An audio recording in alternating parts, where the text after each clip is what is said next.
good to be back in Wisconsin. It is so good to be back in Michigan. Listen, let me tell you, I am clear. The path to the White House runs right through this state. And listen, I am clear. The path to the White House runs right through this state. I took on perpetrators of all kinds. I took on perpetrators of all kinds and had a summer job at McDonald's. I had a summer job at McDonald's. So hear me when I say, so hear me, Detroit, when I say, I know Donald Trump's type.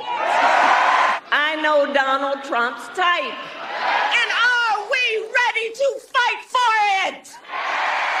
And are we ready to fight for it? And when we fight, we win! We'll hear from Command Sergeant Major Tim Walz. And I was so moved by some of what Tim has said in this.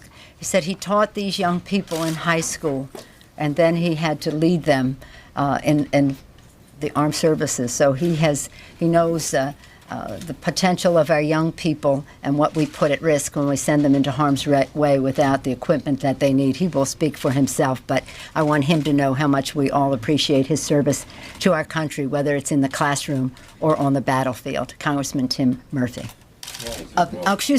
Congressman Tim Walz of Minnesota. I was thinking of his state.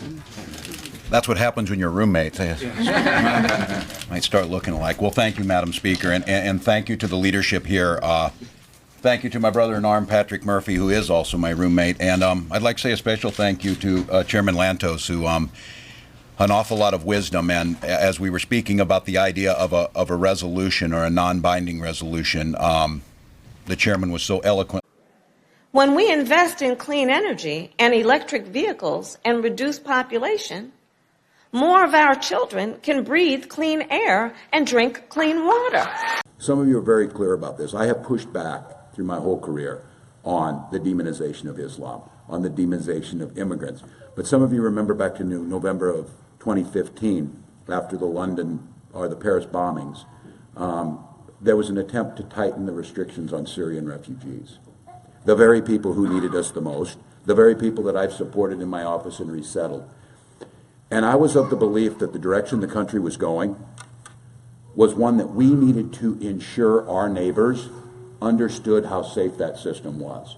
Understood that if you came here as a refugee from Syria, you were a good person who was going to be here, was going to do, and it was our responsibility to help our brother and sister. And so my heart was in the right place to try and vote for a piece of legislation, and many did, that added a little more layer to that. And while it wasn't the legislation itself, maybe didn't stop anybody or wouldn't have stopped that system, I learned, again, this lesson in talking about it, and it's one that I feel I'm deeply sorry to you, whether you heard this or not.